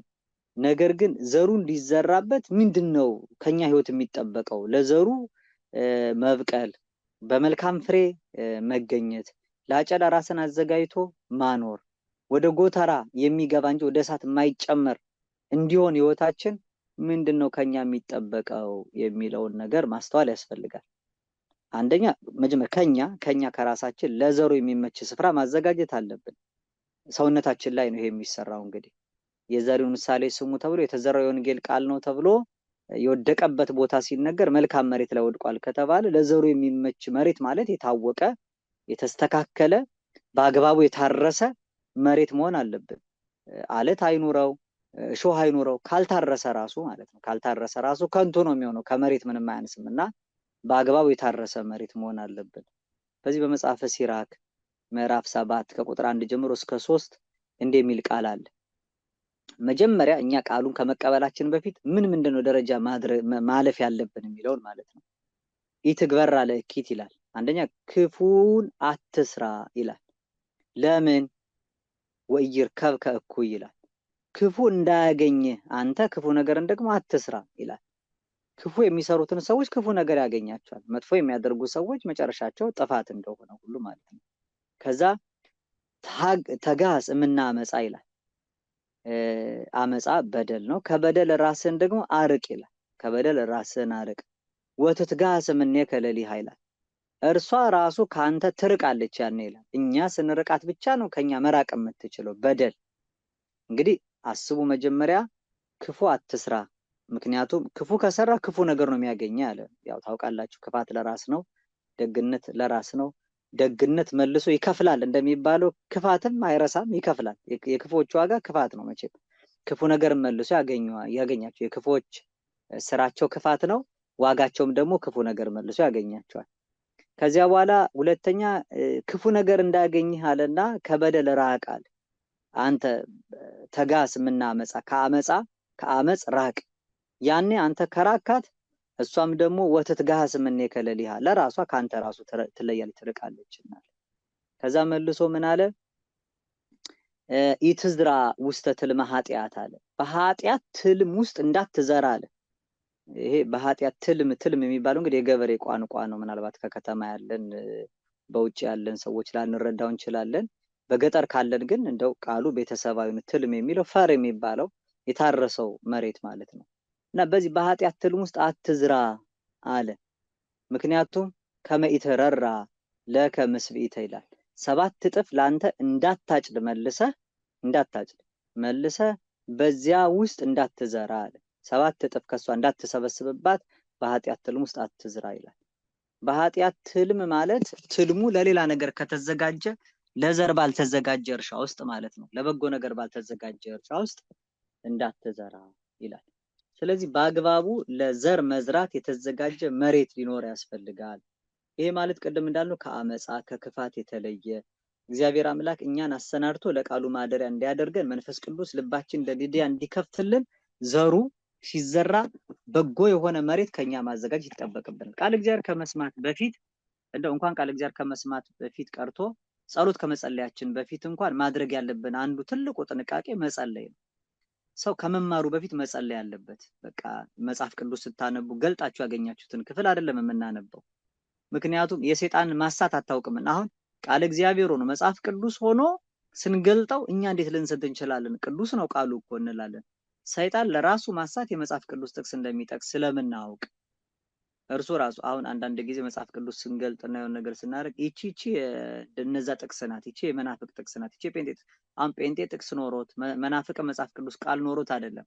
ሰይጣን ለገዛ ክፋቱ የሚያጣምማቸው ቃላት አሉ። እነዛ ቃላት እንዲገቡን እንዲረዱን የቤተክርስቲያኒቱ የትርጓሜ መንገድ እንዲገለጥልን የሰማነው ቃል እግዚአብሔር ለኛ እንደሆነ መልእክቱ የማይመለከተን የማይገባን ብለን ከምናስበው ክፍል ላይ ስለኛ ያልተጻፈ መልእክት የለም። መጽሐፍ ሁሉ ዘተጽፈ ለተግሳጽ ዚያነ ተጽፈ የተጻፈው ሁሉኛ ለመምከር ለመገሰጽ ነው የተጻፈው። ትልቁ ይሄ እንኳን አይደለም እንደው ብዙ እኔ የኔን ህይወት የሚመለከት ነገር የማገኘው ከዚህኛው መጽሐፍ ቅዱስ ክፍል ነው የምንለው አለ። እኔ ዘፍጥረት 1:1 ላይ ያለውን ቃል በትክክል ባስተውሎት ሰው ከተረዳ ህይወቱ በሙሉ እዛ ላይ የተቀመጠው ሁሉ እስኪመስል ድረስ ነው። በጣም ብዙ ምስጢራት ያሉበት። በቃ በመጀመሪያ እግዚአብሔር ሰማይና ምድርን ፈጠረ ብሎ ከፍልስፍናው ከእውቀቱ ከስብከቱ ከእግዚአብሔር መግቦትና አስተሪዮት መገኘቱ ጋራ እንደገና ደግሞ ዓለምን በሚያሳልፍበት ምስጢር ውስጥ ያለው የሰው ልጆችን ፍለጋ ይሄ ሁሉ በዘፍጥረት 1:1 ላይ በጣም ተራቆ በብዙ መልኩ ከምድር ፍልስፍናና ዕውቀት የጊዜ ቀመር የተነሳ ራሱ ከስፔስ እና ከታይም ባውንድ ጋር በተያያዘ የመጀመሪያው ፍጥረቶች ምስጢራት በሙሉ በዚህ ውስጥ ተካተዋል። የዮሐንስ ወንጌል የዮሐንስ ራእይ ምዕራፍ 22 ቁጥር 21 ላይ የመጨረሻው ክፍል እንደማለት ነው። እንግዲህ በዚያ ላይ ጭምር የተቀመጠውን ቃል ስናስበው በቃ ያንዳንዱ የመጽሐፍ ቅዱስ መፍቻ ቁልፎች በሙሉ በዚህ ውስጥ የተካተቱ እስኪመስል ይሄን ሁሉ ለመረዳት ግን እንደው በጣም ብዙ ማንበብ አይደለም፣ በጣም ብዙ መረዳት አይደለም፣ በጣም ብዙ መመራመር አይደለም። በቃ ለእግዚአብሔር ራስን አስገዝቶ መኖር ስለ የተጻፈ ሁሉ እኛን ለመገሰጽ ስለጻፈ ተግሳጽ፣ ምክር፣ መዳን የምንፈልግ ቢሆን ቃል እግዚአብሔር ራሱ ለኛ መጋቢያችን ነው። ለዚህ ግን እግዚአብሔር በቃሉ እንዲናገረን መጀመሪያ የሚያስፈልገው ጸሎት ነው። ስለ የታረሰ መሬት ያስፈልጋል። በአግባቡ የተዘጋጀ ቃሉን ለመቀበል ያንን ዘር ለማብቀል ከራስ ዝግጅት የተነሳ ሰውነታችንን ገዝተን ከመማራችን በፊት እግዚአብሔር ሆይ ለዛሬ የልቦናዬን ደጃፍ ከፍተ የአእምሮዬን በራፍ አስፍተ እንደው ይሄን ቃልን ደግሞ በልቤ ሰሌዳ በሊኔ ጓዳ አሳድሬ ለህይወት እንድታረግልኝ እለምናለሁ ብሎ የደጋጎቹን አባቶቻችን ህይወት የልባቸውን ደጃፍ ከፍቶ እንደለወጠ እኛም ደግሞ እንዲለውጥልን ማለት ነው። አሁን እኛ በጣም የኛ ድክመት ማሳያ የሆነው ትልቁ ነገር እገሌ መምህር ይመቸኛል፣ እገሌ መምህር ግን ሲናገር ብዙ አይገባኝም የምንላቸው ነገሮች አሉ። በቃ መንፈስ ቅዱስ እኛ የምንገባ ቢሆን ከማንም ቃል የተገኘውን እያጠለለ በጆሮአችን ለኛ በሚገባንና በሚገባን መልኩ ይሰጠናል። እግዚአብሔር ላይናገርበት የሚያቆመው የለም። የቢታንያ ድንጋይ የእግዚአብሔር ቃል ማደሪያ ሆነው ሲያመሰግኑና ዛሬም ድረስ እኛ በዓል እያከበርን እንደነሱ ስንዘምር እንታያለን። እንደው ዝም በሉ ተብሎ ፍጥረታት ዝም ባሉበት ጊዜ ተናገሩ። በለዓም የመርገም ሀብት አለኝ የሚለው እስራኤላውያን ሊረግም ከመንገድ በወጣበት ሰዓት እብደቱን የገሰጸችውና ያስተማረችው ጆሮ ሲኖርና እግዚአብሔር ሲፈቅድ አህያ እስከ መስበክ ደርሳለች። በጣም በእኛ ቤተክርስቲያን ትምህርት ውሾች ያስተማሯቸው ሊቀ ሐዋርያት የምንለው ቅዱስ ጴጥሮስ የንስሐ መምህርት የነበረችውና እሱን ወደ ህይወት የመለሰችው እንደ ይሁዳ ወድቆ እንዳይቀር ጠፍቶ እንዳይቀር ክዶ ከማህበር እንዳይለይ ከዋናው ግንድ ተቆርጦ እንዳይጠፋ ያደረገችው ዶሮ ናት። የዶሮውን ለዚያውም በሰው ቃል አውጥታ ይሄንን ተናግረው አይደለም። የልቦና ጆሮ ካልተከፈተ በስተቀር ሰው ሊሰማው የማይችላቸው መልእክቶች አሉ ማለት ነው። የዶሮ ኩኩሉ ብሎ መናገር ለጴጥሮስ ግን ወደ ውጭ ወጥቶ መራራ ለቅሶን አለቀሰ ይላል። ጴጥሮስ እንዲህ እንዳለቀሰ እጽዋት የሰው አፍ አውጥተው ነስ ከመሁከ ጴጥሮስ እንደ ወንድም እንደ ጴጥሮስ አንተም ንስሐ ግባ እያለች ይሁዳን ገሰጸችው ይላሉ አበው ትውፊት። መቼም ዛፍ እጽዋት ሲያወራ መደንገጥ አለበት ሰው። የልባችን ጆሮ የውስጣችን አእምሮ ከተከደነ ግን ተአምራዊ ነገር እንኳን ተከስቶ ማንሰማበት ጊዜ አለ። ለዚህ ነው ለሚጠፉት ነው የተከደነ ቢሆን እንኳን የተባለው ማለት። መጀመሪያ እኛ ሰውነታችንን ግን ለዚህ የሚመች ማድረግ አለብን። ጴጥሮስ ሰውነቱን ለዚህ የሚመች ስላደረገ በሰማ ጊዜ ወደ ልቡ ተመለሰ፣ ወደ ውጭ ወጥቶ መራራ ለቅሶን አለቀሰ ይላልና ቃሉን ሰምተን ለመመለስ እንድንችል በአግባቡ የለሰለሰ የታረሰ ተዘጋጅቶ የጠበቀ የተጎለጎለ እሾህ የተነቀለለት ድንጋዩ ከውስጡ ተፈንቅሎ የወጣለት መልካም መሬት አድርገን ህይወታችንን በሙሉ አርቀን ወይም አስተካክለን ኮትኩተን በአግባቡ ለቃሉ ማደሪያነት ማዘጋጀት ይጠበቅብናል። እንዲያ ቢሆን ፍሬ እናፈራለን። እንዲሁ ለዘለፋ፣ ለትችት፣ ለስድብ፣ ለሐሜት እንዲህ አይነት ነገር ተላልፈን የምንሰጠው ብዙ ጊዜ የምንሰማው ቃል የሚያስተምር ሰው ጠፍቶ ወይም ደግሞ ይሄ ሰው በዝቶ ብቻ አይደለም። እኛ ህይወታችን ያልተኮተኮተ ስለሆነ በጎ ነገር እንኳን ቢሰበክ ከተሰበከው በጎ ነገር እንኳን አብልጠን ብንሰማ ከሰማነው በጎ ነገር የምናስታውሰው እንዴ የሚለውን ሰባኪ ትላንት ሰምተዋል በመካከል እንዲህ ብሎ እንዴት እንደሳተው እሱ በጣም እየገረመኝ ይላል ሰው። እንግዲህ ተመልከቱ አንድ ትምህርት 40 ደቂቃ ይሰጥ 40 ደቂቃ ውስጥ ምናልባት 40 ሰከንድ ማትሆን ስተት ከተገኘ የእንትን አይቷል እንዲያውም አሃያኛው እስከ ሰከንዱ እስከ ደቂቃው ይዞ እዚህ ላይ ተናገረውን ስማውማ ይላል። አሁን በተለይ ትውልዱ ደግሞ ታውቃላችሁ በምን አይነት መልኩ እየቆረጠ ለራሱ ስተት በሚመቸው መልኩ እንደሚሰማ። ይሄ ማለት ያልታረሱ ብዙ መሬቶች አሉ ማለት ነው። ያልተኮተኮቱ ብዙ መሬቶች አሉ። ይሄ እሾ ያልተነቀለላቸው ድንጋይ ያልተፈነቀለላቸው ብዙ መሬቶች አሉ ማለት ነው። በኃጢአት ትልም ውስጥ የሚዘራ ለራሱ ማሳት እየለወጠ የሚሰማ ማለት ነው መጽሐፍ ይላል። ዳሩ ግን የሰሙት ቃል ከሰሚዎቹ ጋር በእምነት ስላልተዋሃደ አልጠቀማቸውም ይላል። ስለዚህ በእምነት እንዲዋሃድ መጀመሪያ የኛ ልብ መታረስ አለበት፣ የኛ ልብ መስተካከል አለ፣ የኛ ልብ መኮትኮት አለበትና ሁሉ ጊዜ ቃል እግዚአብሔር ከመስማታችን በፊት ማስታወቂያ ሲጻፍ ማስታወቂያውን አይተን ብቻ መጀመሪያ ማስታወቂያው ልክ እንዳየን አምላኬ ሆይ ያንተ ጉባኤ ቃል በሚሰበክበት የሰማይ መንገድ ስንቅ የነፍስ ማዕድ ከሚዘረጋበት ከዚያ ጉባኤ እንድገኝ ፍቀድልኝ። ያው ዝም ብሎ በስጋና በሰዓት ብቻ እንዳይሆን ማለት የቦታና የጊዜ አይደለም፣ ቦታውና ጊዜውን አንተ ፈቅደህልኝ እንዲሆን ብሎ መጸለይ ያስፈልጋል። ከዛ ከመጡ በኋላ በዚህ ጊዜና በዚህ ቦታ የምሰማውን ቃል እግዚአብሔር ለህይወት አድርግልኝ፣ መፈራረጃ አይሁንብኝ፣ ለክስና ለወቀሳ እንዳይሆንብኝ ሰምቼ በሰማሁት እንድጠቀም ደግሞ እርዳይ ብሎ እግዚአብሔርን መለመን መድኃኒዓለምን መማፀን ያስፈልጋል። ዘሩ ተዘርቶ ዝናብ ካላገኘ ከንቱ እንደሚሆነው ከዛ ራሳችንን መኮትኮት ቢያንስ እንኳን ቃል እግዚአብሔር በምንሰማባቸው ጊዜያት ከሁከት ከጫጫታ ምድራዊ ነገር ከማሰብ ከስጋዊ ነገር ጋራ ከማዳቀል ቃሉን ህይወታችንን መጠበቅ ያስፈልጋል። ሌላው እንግዲህ የተዘራው ዘር መሬቱ መኮትኮት መለስለስ እንዳለበት ውጫዊ ሌላ ደግሞ እርዳታ ያስፈልጋል። ቀደም ያየነው አለ። ይሄ ዝናማት ያስፈልጉታል፣ ውሃም ያስፈልገዋል። ይሄ መንፈስ ቅዱስ እርዳታ ያስፈልገዋል። ነብዩ ኢሳይያስ በትንቢቱ ምዕራፍ 32 ቁጥር 20 ላይ እንዲህ ብሏል። ብፁዓን እለ ይዘርኡ ሀበ ቦቱ ማይ ይላል። በውሃ ሁሉ አጠገብ የምትዘሩ እናንተ ብፁዓን ናችሁ ይላል። ውሃ ባለበት ስፍራ የሚዘራ ሰው ማለት ነው። ውሃ ባለበት ስፍራ የሚዘራ ሰው ማለት እግዚአብሔር ውሃውን እንዲልክ ደግሞ ለዘሩ ልመና ያስፈልጋል። መቼ ቤተክርስቲያን ከዓመት ዓመት ሲዝኑም ባይሆን ወቅቱም ባይሆን ስለ ዝናማት ስለ ምድር ውሆች ትለምናለች አይደል? በእንተ ቅድሳት የሚባለው ጌታችን ካስተማረን 7ቱ ኪዳናት መካከል በአንዱ ክፍል ላይ መጀመሪያ ምን ይላል? በእንተ ዝናማትን አስተበቁ ከመ እግዚአብሔር ይፈኑ ዝናመ አበዘይት ፈቀድ መካን። በሚሻበት ስፍራ በሚያስፈልግበት ቦታ ሰዎች በሚፈቅዱበት ዝናም እያሉ በሚለምኑበት ስፍራ እግዚአብሔር ለምድር ዝናምን ይልክላት ዘንድ ስለ ዝናማት እንማልዳለን ይላል። በእንተ ማያት አፍላግን አስተበቁ ከመ እግዚአብሔር ይምላክ ያሆን እስከ መስፈርቱ አቅም። እነሱን ደግሞ በልክና በወሰናቸው ከልክና ከወሰናቸው እንዳያልፉ አድርጎ ለምድር ደግሞ እግዚአብሔር አምላክ ዝናብን እንዲልክልን ስለ ዝናማትም ደግሞ እንማልዳለን የሚል ጸሎት አለ። ይሄ ማለት በደረቁ እውነት ነው በሚያስፈልግበት ለስጋዊ ምግብና ለምድራዊ ኑሮ ማካሄጃ ያስፈልጋል ዝናብና ውሃ። ይሄንን ነው የምንናገረው ወንዝ። ነገር ግን በረቂቁ ደግሞ ዋናው በቃ የምንሰማው ቃል እግዚአብሔር ትምህርት ይሰጣል።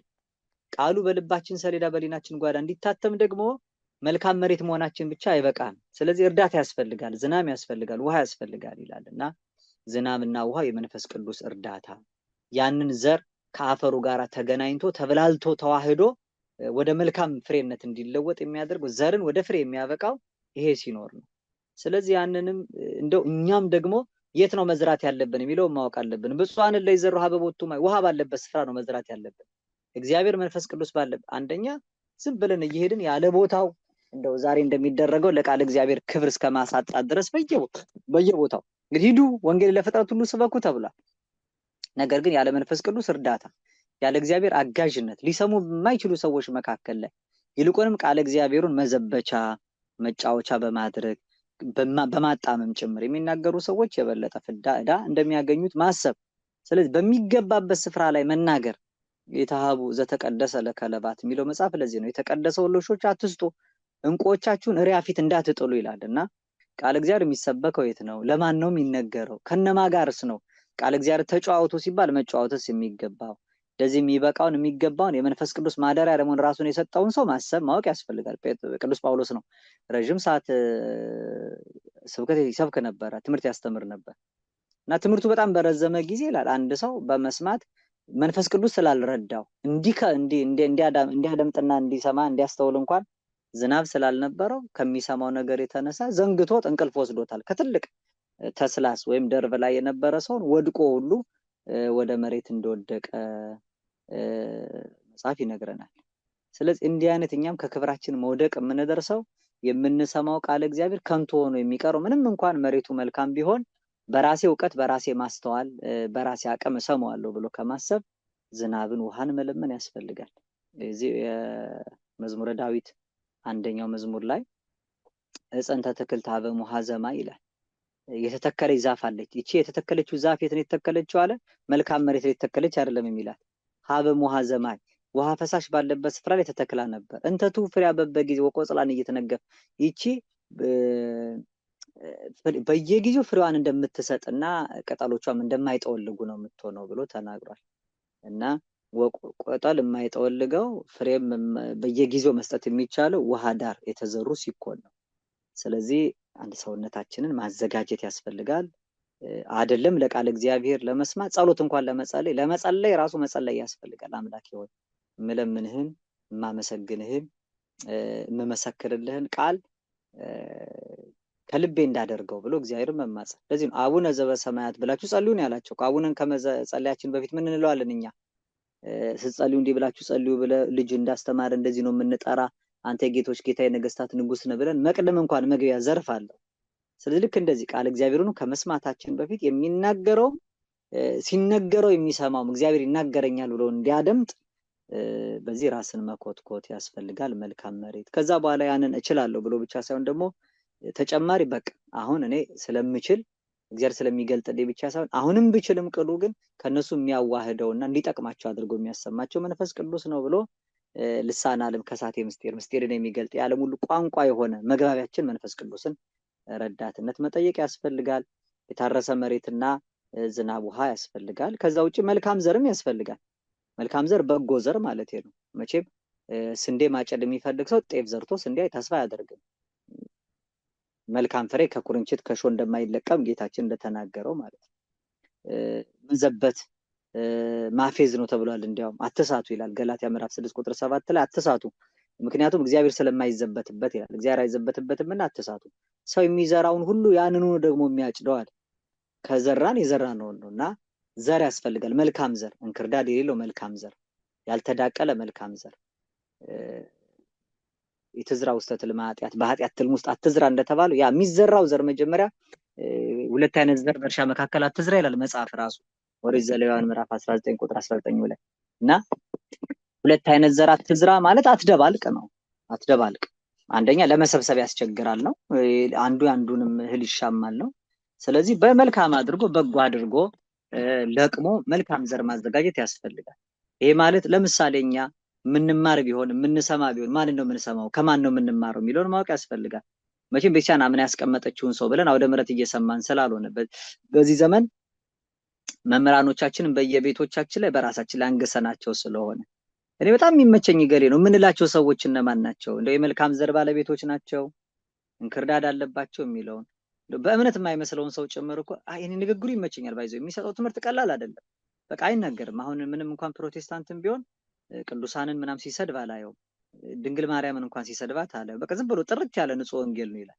ወንጌል ምንድነው የሚለውን ማወቅ ያስፈልጋል። ከማንስ ነው የምንሰማው? በምንስ አይነት መልኩ ነው የምንሰማው? እንዴት ነው እንዲህ ያባበሉ እያታለሉ ሰዎች ፈጽሞ ወደ መዳን ሊደርሱ የማይችሉ ይላቸዋል መጽሐፍ። እነሱን እያሳቱ በሚያታልል ቃል እንዲሏቸዋል ፈጽሞ ወደ መዳን እለት ግን ቃሉን ይሰማሉ፣ ግን ፈጽሞ ወደ መዳን ሊደርሱ የማይችሉ ይላቸዋል እንዲህ አይነቶቹን ሰዎች። ምክንያቱም መልካሙን ዘር መመርጠው መቀበል ስለማይችሉ። ኢዮብ ምን ብሏል? መጽሐፍ ኢዮብ ምዕራፍ 4 ቁጥር 8 ላይ እኔ እንዳየሁ አለ ኃጢአትን የሚያርሱ መከራን የሚዘሩ ያንኑ ደግሞ ይህንኑ ያጭዳሉ ይላል። ስለዚህ ኃጢአትን የሚያርሱ ሰዎች አሉ፣ መከራን ደግሞ የሚዘሩ ሰዎች አሉና የምንዘራው ዘር ምንድነው የሚለውን ማወቅ ያስፈልጋል። ቀስ እያሉ እያታለሉና እያባበሉ በሚያነቃቃ ንግግር ምላሳቸው ሰልቶ አይምሯቸው ላልቶ እኛን የሚያታልሉን ብዙ ሰዎችን እየተከተልን እየሰማናቸው የሆነ ጊዜ ነው የሚያስቱባቸውን ቃል በመርዝነት ወደ ህይወታችን የሚጨምሩ። ደግሞ ክፉ ባልንጀራ መልካሙን አመል ሁሉ ያጠፋል ተብሎ ተነግሯል። እንግዲህ ከውጭ ያለ ተጽዕኖ እንዴት ችግር ፈጣሪና እኛን ከህይወት የሚያወጣ እንደሆነ። ስለዚህ በጎና መልካም ዘር መለየት ያስፈልጋል። የምንሰማቸው እነማንን ነው? የምናደምጣቸው እነማንን ነው? የምናነባቸው የትኞቹን መጻሕፍት ነው? ቤተክርስቲያኒቷ በቀኖና ለክታ በትምህርት በቃል እግዚአብሔር አርቃ አስተካክላ እንድንማርባቸው የሰጡንን መምህራኑን ሊቃውንቱን መጻሕፍቱን ማየት ያስፈልጋል። ከቅዱሳት መጻሕፍት ከጉባኤ መምህራን አንደበት ከምንሰማቸው ቤተክርስቲያኒቱ እውቅና ሰጥታ እንዲያስተምሩ ቦታ ከሰጠቻቸው አባቶች ውጪ ፈቀቅ እያልን የራሳችንን መምህራን የምናከማቸው ከሆነ እንግዲህ የራሳቸውን መምህራን ተብሏል። ይህ በመጨረሻው ዘመን የሚያስጨንቅ ዘመን ይመጣል ብሎ ሰዎች የራሳቸውን መምህራን እንኳን ያዘጋጃሉ ተብሎ ተነግሯል። እኔ አሁን እንደው በጣም በየማህበራዊ ሚዲያው ጥቂት ነገር ሰው ከተናገረ ከስር የሚመጣው ሰው በሙሉ ረቡን ይላል መምሬ እያለ ሁሉ ነው የሚናገረው እና ለራሳቸው መምህራን የሚያከማቹ በእውቅና ደረጃ እንግዲህ ማንንም መምህራን ብላችሁ እናንተ አትጥሩ አትጠሩም ተብሎ ተነግሯል። ቢያንስ ቃሉን እንኳን ለምን መጠቀም እንዳለብን የማናውቅ ሰዎች ማንን መምህር ብለን እንደምንሾም የማንረዳ ሰዎች ጥቂት ቀን እድሉን አግኝቶና ሰዎች ተሰብስበውለት መናገር የቻለ እንደኛ ለጥራዝ ነጠቅ ሰው በሙሉ ተነስቶ የራሱን ደቀ መዛሙርት እያበጀ የራሱን መንጋ እያስከተለ የሚሄድበት የከፋ ዘመን ነው። ስለዚህ መልካም ዘር ማዘጋጀት ያስፈልጋል። መልካሙን ዘር እኛ አውቀን ለይተን ማንን ነው የምንሰማው፣ የትኛውን ነው የምናነበው የሚለው። ሌላው ደግሞ ዘሩ እንግዲህ በአቅም ነው መዘራት ያለበት። የተገኘው ነገር በሙሉ እስራኤላን ከግብጽ ባርነት ሲወጡ በአቅማችሁ ብሉ ነው የተባለው። በአቅማችሁ እንደቻላችሁት መጠን ብሉ፣ ግን እንዳይተርፋችሁ ተብሏል። ከዛ ቢተርፋችሁ እንኳን ከእሳት ጨምሩ ነው። ከእሳት ጨምሩ፣ መርምሩ የቻላችሁትን ያህል። ሌላው ከአቅማችሁ በላይ እንኳን ቢሆን መንፈስ ቅዱስ ባወቀ አደረገ ብላችሁ ለእግዚአብሔር ሁሉን አዋቂ ለሆነው እሱ በጊዜ ይገልጣል። መቼም ያልገባን ያልተረዳን ነገር ካለ ወይ ጊዜ ይገልጠዋል ወይ ደግሞ ከጊዜ ውጪ ደግሞ ምናልባት ጊዜ ካልገለጠው ከዛ በላይ ባለው አንዳንዴ አስተውሎት መረዳት በፈቃድ እግዚአብሔር የሚገለጥበት ጊዜ አለ። አንድን ነገር የሚገልጠው ዕውቀት ነው። ዕውቀት ካልገለጠው ጊዜ ነው የሚገልጠው። ስለዚህ የምንረዳባቸውና የምንገነዘብባቸው ሁኔታዎችን በትክክል ማወቅ ያስፈልጋል። አለበለዚያ ግን ያልተገለጡ ነገሮች በሙሉ እግዚአብሔር ባወቀ ከኛ የሰወረበት የራሱ ምክንያት እንዳለው ጭምር አምኖ ራስን ለእግዚአብሔር አስገዝቶ እንጂ ይሄ ነገር ካልተገለጠ ይሄን ነገር ካላወቅኩ እምነቱ ልክ አይደለም፣ ቃሉ ስህተት አለበት ወደ ማለት መሄድ በራሳችን ማስተዋል መደገፍ የለብን። በራስ ማስተዋል አትደገፍ ነው የሚለው ቅዱስ ቃሉ። ማንም የቆመ ቢመስለው ደግሞ እንዳይወድቅም ይጠንቀቅ የሚል ቃል ስላለ ስለዚህ በአቅም መዝራት ያስፈልጋል። ሁለተኛ ቆሮንቶስ ምዕራፍ 9 ቁጥር 6 ላይ ይሄንን እላለሁ ይላል። ሁለተኛ ቆሮንቶስ ምዕራፍ 9 ቁጥር 6 በጥቂት የሚዘራ በጥቂት ደግሞ ያጭዳል ይላል። በበረከት የሚዘራ በበረከትም ደግሞ ያጭዳል ይላል። ብዙ ቃል እግዚአብሔር ለማግኘት ብዙ ምስጢራት እንዲገለጡልን እኛ በስፋት ራሳችን ለእግዚአብሔር አብዝቶ መስጠት። ትንቢተ ሆሴዕ ምዕራፍ 10 ቁጥር 12 ላይ ነው እግዚአብሔር መጥቶ ጽድቅን እስኪያዘንብላችሁ ድረስ ይላል። እሱ መጥቶ ነው የሚያዘንበው። እንግዲህ ጽድቅን እስኪያዘንብላችሁ ድረስ እሱን የምትሹበት ዘመን ነውና ለእናንተ በጽድቅ ዝሩ እንደ ምሕረቱም መጠን እጨዱ ይላል። ጥጋታችሁንም እረሱ ይላል እና የጥጋት መሬት የሚባለው ሳይዘራበት ከርሞ የኖረ ለኛም አዘጋጅተ ነው ለእርሻ በሚገባ መልኩ የተሰናዳ እሱን እናንተ እረሱት። ከዛ በኋላ እንደ ምሕረቱ መጠን ደግሞ እጨዱ ነው የሚለው። በጽድቅ ዝሩ እናንተ በእውነት ዝሩ ይላል። ሌላው እንደ መጨረሻ አካባቢ የምናየው ምንድነው? አሁን ከላይ ታቸዋል የታረሰ የተዘጋጀ ጥሩ መሬት ያስፈልጋል። ከዛ ደግሞ ከተዘራ በኋላ ጊዜው የዝናብ ጊዜ መሆኑን ውሃ ያለበት አካባቢ መሆኑን አውቆ ነው መዝራት የሚያስፈልገው። እንደገና መልካም ዘር ይዘን መዝራታችንን ማወቅ አለብን። የምንቀበለው መልካም ዘር እኛ መሬት ከሆነ ማለት የምንቀበለው መልካም ዘር መሆኑን። ሌላው በአቅም ነው የሚዘራው፣ በችሎታ በምንችለው መጠን ነው። ምንድነው የሚለው መጽሐፍ? ወውሃቦሙ ለእለ በአምጣነ ይክሉ፣ ለእያንዳንዱ በሚችሉት መጠን ሰጣቸው ይላል። በጣም ትልቁ ችግር ሊቃውንት የሚረዷቸውን አባቶች የሚገነዘቧቸውን ነገሮች በሙሉ እዚህ ተራው ማህበራዊ ሚዲያ ላይ ያለው ሰው በሙሉ እንደ አጀንዳ እያደረገ እንዲህ አይባልም እንዲህ ይባላል ብሎ እስከ መዝለፍ እስከ መንቀፍ ይደርሳል ሰው። እንዲህ አይነቶቹ ነገሮች ከአቅም ባለ 5ቱ መክሊት 5 ነው የተሰጠው። እኛ ቦታችንን ማወቅ አለብን። በየትኛው አልፈን ነው አባቶችን የምንለካው ሊቃውንትን የምንናገረው? እኛ ራሳችን እንደው ለሌላው መደረግ የሌለበትን እንደ ክፉ ልማድ የመጡትን ነገሮች በሙሉ ለጉንጭ አልፋ ክርክሮች፣ ሰውን ለማያንጹ ንትርኮች፣ የቤተክርስቲያንን ጥበብ ዕውቀት ማስተዋል ጭምር አሳልፎ እስከ መስጠት ድረስ የምንደርስባቸውን ነገሮች በአቅማችን መዝራት። አሁን ተመልከቱ፣ ሕፃናት ሳላችሁ ወተት ነው ብሏል፣ አጥንትን ለመቀበል አልተገባችሁም ብሏል። እና አጥንት እያመጡ አንደኛ ራሳቸው በአግባቡ መጋጥ አይችሉም፣ ሌላም ሰው ጉሮሮ ውስጥ እስኪሰነቀር ድረስ አጥንቱን እንካችሁ ብሎ በአጥንት የሚጣሉ ብዙ ሰዎች አሉ። እና በደረጃ በአቅም ሊነገሩ የሚችሉ ቃል እግዚአብሔሮችን ወይም መንፈሳዊ የሆኑ መልእክቶችን ዕውቀት እኮ ደረጃ አለው። ዕውቀት ደረጃ አለው ማለት የማስተዋል የመገንዘብ ደረጃ ሳይሆን የንጽህና የቅድስና ደረጃ ይጠይቃል። ለመረዳት በራሱ ለመገንዘብ በራሱ ይህን ምስጢር ለማወቅ በራሱ ቅዱስ ጳውሎስ ዛሬ ከእውቀት ከፍለን እናውቃለን ይላል። በድንግዝግዝ ዓለም እንደምናየነን ይላል። በጣም ብዙ የምናነሳቸው ክርክሮች የምንከራከርባቸው ሀሳቦች በራሱ ይሄ ከእውቀት ከፍለን በምናውቅባቸው ስጋዊ በሆኑ መረዳትና መገንዘቦች ነውና ቅድስና ንጽህና ከእግዚአብሔር ጋር ብዙ ከመኖር የተነሳ ወይ ራስን ለእግዚአብሔር አሳልፎ ከመስጠት የተነሳ ይሄ ማለት ለእግዚአብሔር ራስን አሳልፎ ከመስጠት የተነሳ ማለት ወድቆ ከመነሳት የቃልን ደጅ ክፈትልኝ ብሎ ከመማፀን የተነሳ ማለት እግዚአብሔር በቀደም ከተረዳ ነው የበለጠ ደግሞ ከእግዚአብሔር ጋር ኖረን ዛሬ የምንረዳው ደግሞ የተሻለ ይሆናል። ህይወታችን በጣም ከራቀ ደግሞ ትላንት ተረድተን የነበረው ማስተዋልና መረዳት አይ ድሮ እኮ እንዴት አስተምረው እንደነበር ድሮ እንዴት አነበው ድሮ እንዴት ይገባኝ እንደነበር ዛሬ ግን የለም ይላል ሰው። ህይወቱ ከእግዚአብሔር በራቀ ቁጥር ቃሉም ከህይወቱ ይርቃል። እና የመጨረሻው እንግዲህ በአቅም ከመዝራት ውጪ ደግሞ በአቅም ወደ ሰውነታችን ቃል እግዚአብሔርን ከመቀበል ውጪ የመጨረሻው እንክብካቤ ደግሞ ያስፈልጋል። እንክብካቤ ማለት ቦታውን መንከባከብ። ታውቃላችሁ የሉቃስ ወንጌል ምዕራፍ 13 ቁጥር 8 ላይ ያንን የሚጠብቃትን የወይኑ ቦታ የነበረውን ሰው በል መሬቱን ለምን እንደምታጎሳቆለው ይቺ ፍሬ ካላፈራችማ ትቆረጥ ሲባል ምን አለ ጠባቂዋ? ጌታ ሆይ ዙሪያውን እስከኮተኩትላት ፋንድያ እስካፈስላት አለ ድረስ በዚች ዓመት ደግሞ ተዋት ብሎ ለምኗልና ይሄ ያስፈልጋል። ዙሪያውን መኮትኮት ፋንድያ የሚባለው እንግዲህ ለም እንዲያደርገው ዛሬ አሁን በሰለጠነው ዓለም ማዳበሪያ የተለያዩ አይነት ይኖራሉ። ያን እያደረጉ የአፈሩን ጉልበት እንጨምረዋለን የሚባልበት ቴክኖሎጂ እናያለን። ያ በጥንቱም ልማድ የነበረ ነው እና ከብቶች ዳሪ ሲወጡ ያንን እያነሱ የዛ ቦታ ላይ ያደረጉ የበለጠ አፈሩን ለምነቱን ይጨምሩ ነበር። ያን ማድረግ ይሄ ምን ማለት ነው? በእኛ ህይወትም ውስጥ ራሱ የሰማነውን ቃል እግዚአብሔር ለማጽናት ደግሞ ሰውነትን መንከባከብ መኮትኮት ያስፈልጋል። መኮትኮት መልካም ምግባራት በጎ ትሩፋትን ማጽናት ማለት ነው። ያን ማድረግ ያስፈልጋል። ራስን መፈተሽ ያስፈልጋል። በቃ የሰማነው ቃል ከልባችን ሰሌዳ ከሊናችን ጓዳ እንዳይወጣና እንዳይታጣ ራሳችን አርቀን ህይወታችንን አስተካክለን ለእግዚአብሔር ራሳችንን ማስገዛት ይፈልጋል። ስለዚህ ስንሰማ እነዚህ ነገሮች በሙድሩ ማድረግ እንግዲህ የሚዘራው እግዚአብሔር ነው። የዘሪው ምሳሌ ዘሪው ዘር ሊዘራው የተባለው እግዚአብሔር ነው። ማንም ላይ አድሮ ሊሆን ይችላል፣ እግዚአብሔር ይናገራልና ዘር የተባለው ቃል እግዚአብሔር ነው። ከዛ ከኛ የሚጠበቀው መሬትን እንደመኮትኮት ልብን በንጽህና በንስሐ ማዘጋጀት እንደዚህ ቅድም እንደ ማኒዮር እንደ ፈርቲላይዘር ቅድም ፋንድያ እስክጨምርላት ዙሪያን እስክኮተኩትላት እንደተባለ ተግሳጽን ገድልን መንፈሳዊ ተጋድሎ የአባቶቻችን ህይወት የእድገት ደረጃ ከዛ አረም ደግሞ ዙሪያውን መንቀል ያስፈልጋል። በእንክብካቤ ውስጥ አረም ዙሪያውን መንቀል አንዳንድ ጊዜ እንደው ቅጠል እንዴት ሲኖር ራሱ አባት ይገዘራል ይባላል። እጽዋት ይገዘራል ወይም ቅጠሉ ይከረከማል። አረሙ ዙሪያውን በሙሉ ይነቀላል። ይሄ ማለት የእግዚአብሔርን ተግሳጽ ፍሬ እንዲያፈራ የሚከለክለውን ነገር ከጎኑ ከዛ ከምክረ ካህን ከአባቶቻችን ተግሳጽ ራስን እያስጠጉ ትምህርት ብቻ መማር ሳይሆን የሚገስጹ የሚያስተምሩ በግል ህይወትም የሚነግሩን ማለት ነው። አባቶችን ለምክር አዘጋጅተን ሄደን በዜና አበው ላይ በተደጋጋሚ ያለ ሰዎች ወደ ገዳም ይመጣሉ፣ ወደ አባቶች ይሄዳሉ፣ ከዛ ጸሎት ይቀበላሉ፣ እንደገና ምዕዳን ይቀበላሉ። አባቴ የሚያማክራሉ።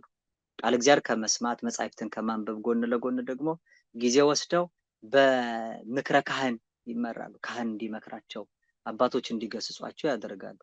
ቃል እግዚአብሔር እየተማርን ከኛ የማይዋሃድ ቃሉን እየሰማን እኛ ግን ለውጥ ማናመጣባቸው የሚሆኑባቸው ቁልፍ ምክንያቶች እነዚህ ነገሮች ላይ መጀመሪያ ከመሬቱ አንስተን ከዚያ በኋላ ደግሞ መሬቱ ላይ ደግሞ እንደው መልካም መሬት እንኳን የተዘጋጀ ቢሆን የምንዘራው ዘር ወይ የምንቀበለው ቃል እግዚአብሔር ከኛ ህይወት ጋር የሚጣጣምበትን መንገድ አቅማችንን እስከማወቅ መድረስ ከተዘራ በኋላ እንዴት መጠበቅ እንዳለብን ከህይወታችን መንቀል ማስወገድ ያለብንን ነገሮች በሙሉ ማድረግ ማስተካከል እንዴት ከኛ እንደሚጠበቅ ማስተዋል ይኖርብናል ለማለት ነው። እንግዲህ ይሄ ሁሉ ሲሆን በተነሳንበት ለማጠቃለል ነብዩ ኢሳይያስ ምዕራፍ 45 ቁጥር 8 ላይ ምን አለ? እናንተ ሰማያት ከላይ አንጠባጥቡ ይላል። ሰማያት የተባሉት የሚያስተምሩ መምህራን፣ የሚነግሩ ቅዱሳን፣ የሚነበቡ ቅዱሳት መጻሕፍት ናቸው። እነዚህ ፀሐይ የሚሞቀኝ የለም ዝናብ የሚጠጣኝ የለም ብለው ፀሐይ ከመውጣት ዝናብም ከመዝነብ በየዓመቱ እንደማይታጎለው ሁሉ እነዚህን ታዘው ይናገራሉ። ያው ደመና ጽድቅንም ያዘንባሉ፣ የእውነት ዝናብ ያዘንባሉ ተብሎ ተነግሯል። ያኔ ግን ምድር ትከፈት መድኃኒትም ታብቅል ይላል። እና ምድር የተባለው የኛ ህይወት የኛ ሰውነት ነው። እኛ ታውቃላችሁ አዳም ምድር አንተ ይላል መጽሐፍ። አዳም አንተ ምድር ነህ ይላል። ከምድር የተገኘ ምድር ነው የሚባለው። ስለዚህ እኛ እንደው መደራ የሚባል አሁን የከተማ መናገሻ ስፍራ ምናምን ማለት ነው። ይሄ ምድር የሚባለው በራሱ ማረፊያ ማለት ነው። ማረፊያ ተቀባይ ማለት ነው። ምድር ዘር እንደምትቀበል እኛም ቃል እግዚአብሔር እንቀበላለን። ስለዚህ ምድር ትከፈት ተባለ። እኛ ካልከፈትን እግዚአብሔር አምላክ የቃሉን ደጅ የምንሰማውን የቃሉን ደጅ አይከፍትልንም። ስለዚህ ምድር ትከፈትና አለ። ይሄ ሁሉ ሲደረግ ምድር ትከፈትና ታብቅል አለ። የምታበቅለው ደግሞ መድኃኒትን ይላል። ምድርም ትከፈትና መድኃኒትንም ታብቅል ይላል። አሁን እንግዲህ ጊዜው ታውቃላችሁ እንኳን እኛ ራሳችን የምናድንበት እንኳን ለሌላው የምንተርፍበት ለራሳችን እንኳን መሆን አቅቶናል። ቅዱስ ጳውሎስ ጢሞቴዎስን ምን ብሎታል? ለራስና ለትምህርት ተጠንቀቅ ይለዋል። ለራስና ለትምህርት ተጠንቀቅ፣ ይሄን ብታደርግ ይለዋል ራስን የሚሰሙን ታድናለህ። ምዕራፍ 4 ቁጥር 15 ላይ ራስንም የሚሰሙን ማዳን የምትችለው ለራስና ለትምህርት ተጠንቀቅ ነው። ስለዚህ እኛ ሰምተናል፣ እኛ ተምረናል። በተለይ ጉባኤ ኒቆዲሞስ ጌታው እግር ስር መጥቶ ቁጭ ብሎ ያልገባውን ነገር በሙሉ እንግዲህ ተመልከቱ። በጣም የሚመች መሬት አድርጎ ጌታው እግር ስር ቁጭ ብሎ ያንን በሌሊት መጥቶ ነገር ግን ብርሃን ስር ተቀምጦ ቃሉን ሰምቶ የልቡ ሰሌዳ የሊናው ጓዳ ተከፍቶለት መስማት የቻለው ራሱን አሳልፎ ስለሰጠው በአግባቡ ጠይቆ የሚጠይቅበት ቦታ ላይ ስለሰማ ስላደመጠ በአቅሙም ስለሰማ ምድራዊውን ነገር ስነግር ካላመንክ የሰማዩን ነገር ብነግርማ ይልቁ እንዴት ብሎታል። አየለም እስኪ የሰማዩን ንገረኝ ደግሞ ብሎ ስለ ሰማዩ ልደቱ ቅድመ ዓለም ያለ እናት ከአባት መወለዱን አልነገረውም። ሊቃውንት እንኳን ትንሽ መተው ወደኛ ቅድመ ዓለም ያለ አባት ተወልዷል አባት የሚለውን ነገር እንኳን ለመፍታት ለኛ ለማስረዳት ምን ያህል ሰሞኑን ተጨንቀው አካላዊ አባትነት መገለጫውን እኛ በሚገባን ምድራዊ ጾታ በምንገልጥባቸው ቃላት እየተረዳን እንዴት ከአይምሯችን ንጽህና ከነበረው ሰማያዊ የሆነ መንፈሳዊ ጉልበትን አይደልና እንደወረድን ታውቃላችሁ። ስለዚህ አቅም አለ ማለት ነው። የሚዘራውን ዘር በአቅም መብላት፣ በአቅም ወተት የሚጠጣ ሰው ወተት ነው መጠጣት ያለበት እና አቅማችንን ጉልበታችንን ማወቅ ያስፈልጋል ማለት ነው። እንግዲህ ምድር ትከፈት፣ ምድርም ተከፍታም መድኃኒትን ታብቅል እንደተባለ እኛም አንደኛ በሰማነው ቃል እንድንድን፣ እንድንፈወስ፣ እንድንማር እግዚአብሔር አምላክ ህይወት ሞትን የምናስወግድ ጽድቅ ኃጢአትን የምንቀብርበት በቃሉ እንዲያደርግልን ለኛ ብቻ አይደለም ህይወትነቱ ብርሃንነቱ ጨውነቱ ደግሞ ከኛም አልፈን በሌላው ፊት ደግሞ ብርሃናችሁ ይብራ የዓለምም ጨው ናችሁ እንደተባለ ይህን የሚሰማ ቃል እግዚአብሔር የሚያደምጥ በቃልም በተግባርም የሚያስተምር ሰው በሙሉ የተሰጠው እድል ፈንታ ነውና በዚያ ኖረን ድነን ሌሎችን ለማዳን ተረፈ ሌሎችን ለማትረፍ አውቀን ተገንዝበንና ተረድተን ሌሎችን ለማሳወቅ ለማስረዳትና ለማስገንዘብ እንድንችል የቅዱሳን አምላክ እግዚአብሔር በቸርነቱ ይርዳን። በከንቱነት ተጠልፈው ከመንፈሳዊ ዕውቀትና ጥበብ አልፈው የራሳቸውን ክህደት ይዘው ከበረቱ የወጡትን ሰዎች እግዚአብሔር ልቦናቸውን መልሶ ወደ እውነተኛው በረት ይጨምርልን።